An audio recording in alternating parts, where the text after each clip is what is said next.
Kui me selle Lõuna-Eesti juurde siin korraks veel tagasi tuleme, siis sellel oksjonil on üks äärmiselt suureformaadiline ja väga imposaantne ja panoraamne töö Aleksander Vardilt signeeritud veel Bergmanina. Mis sind selle töö juures kõige enam kõnetab või mis selle töö sinu jaoks teeb erandlikuks Eesti kunstiloos?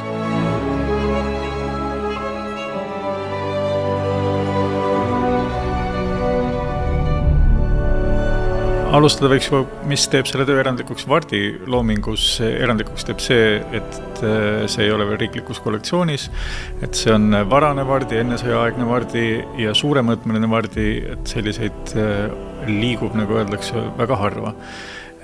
Teiselt poolt, kui me vaatame varast Vardit, siis ta on sageli väga hoogne või vähemalt jätab sellise mulje.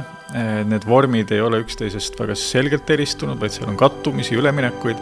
Antud töö puhul on ta olnud kuidagi väga mõõdetud, tasakaalukas, kõik on paigas, kompositsioon on paigas, ta on detailidele keskendunud, maal on tõesti iga ruutsentimeetri ulatuses läbi maalitud ja sellisena ma ütleks, et jah, ta on üpris erandlik Vardi varases loomingus. Mis puudutab Eesti kunstiajaloo konteksti, siis teda ühendab väga paljude autoritega see Pühajärve lembus. Tõesti seal alates Konrad Mäest ja isegi mitte lõpetades, sest ilmselt see traditsioon kestab edasi, paljud autorid käisid. Aga Vardi puhul ei ole see dokumentaalsus oluline, et ei ole oluline, et see on nüüd just tingimata Pühajärv, vaid see meeleolu, see kaugusesse avanevad vaated järjest pöödena tulevad ja lähevad, et see on palju olulisem tema jaoks.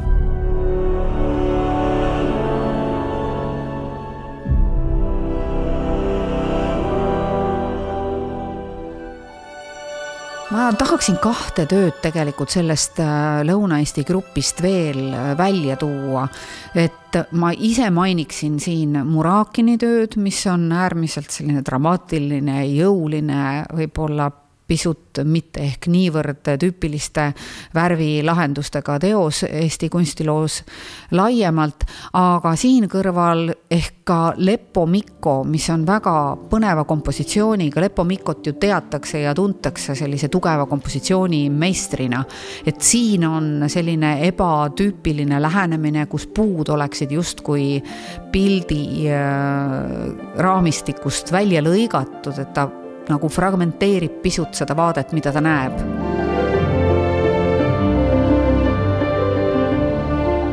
Ma arvan, et mõlemad autorid ei ole maalinud neid töid looduses. Mikko ka ise on öelnud, et seal pärast sõda vähemalt ta maalis ateljees ja looduses ei pidanud vajalikuks maalida. Aga ka Murakini puhul tundub samamoodi, et ta ei ole proovinud tabada midagi, mis looduses on, vaid loodus on talle ettekääne selleks, et kasutada värve, aga üles ehitada ka vorme. Nendel samadel aastatel, kui Murakin maalis antud töö, siis tal tegelikult sarnaseid töid mõned on veel. Ja kui rääkida vormidest, siis silmapiirilt üles koplutavad pilved, päris massiivsed, dramaatilised, kui nad mängipilvi meenutavad. See on talle omane sellel perioodil ja lisaks ka see kompositsiooni printsiip, kus me näeme mägesid, nende vahel on veesilm või siis org ja siis kauguses need pilved, et säärane ruumi ülesehitamine on mitme töö puhul.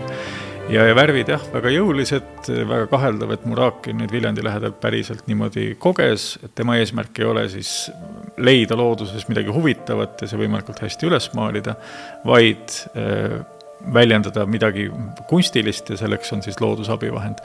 Mikko samamoodi, tema ütles, et põhjus, miks ta looduses maalimas ei käi, sest ta ei otsi looduselamust enam, vaid kunstilist kogemust. Ja tema jaoks see küsimus, mida maalida, ei ole eriti oluline. Palju olulisem on küsimus, kuidas ma maalin, kuidas need vormid, kuidas need värvid omavahel suhtlevad. See on palju olulisem sellest, et nüüd põõsas oleks äratuntavalt põõsas ja linnuke.